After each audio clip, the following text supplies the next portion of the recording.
Do you know that you might set yourself emotional goals, certain feelings that you strive for, that you want to have in your life, that are so high that they're hard to reach? And do you know that this might actually make you more unhappy than happy?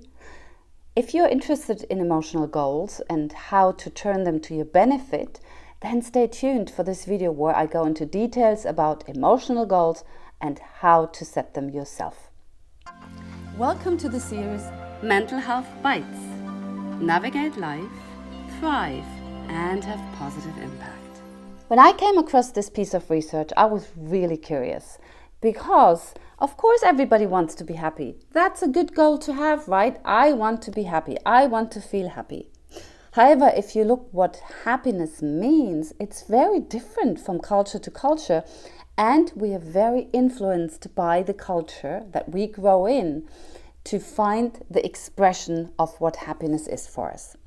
For example, if you live in the United States, you most likely find happiness a high arousal feeling. It's a form of excitement, it's joyous, it's exuberant.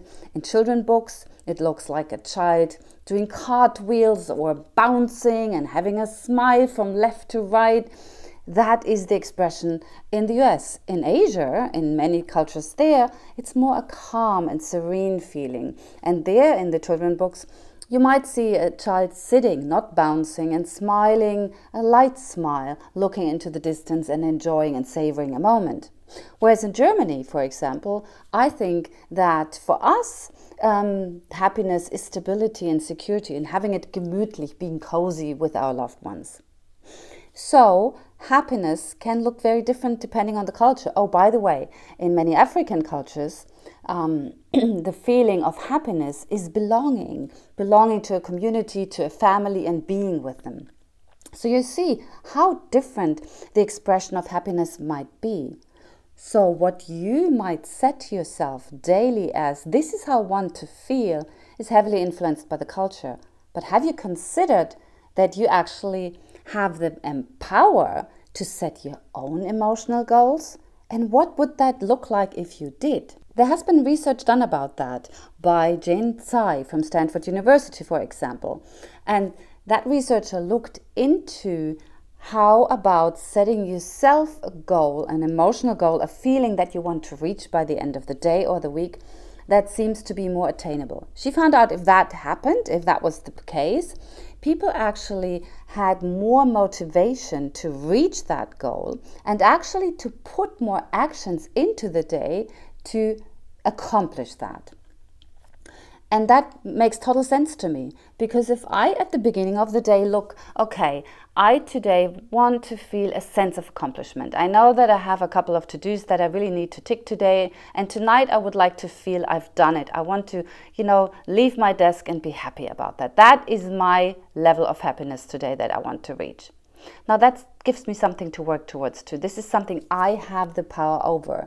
Instead of saying, I want to feel this exuberant sense of happiness today, but then my daughter wakes up and is really grumpy and not having a good day, or, I get emails that I'd rather not reply to, and that takes me down. So I like this idea of setting myself my emotional goal.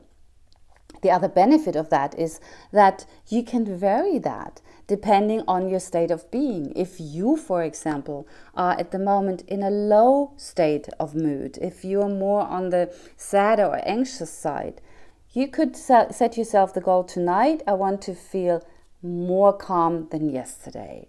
And that is a small step, more calm than yesterday. So what could I put into my day to reach that level of calmness? I could make sure that I go around the block. I could make sure that I actually sit down with a cup of tea and write down the feelings that I currently have. So they are not just in my head, but on a piece of paper. So we have different ways of setting ourselves goals that are much more reachable. And that should give us a better sense of contentment and happiness.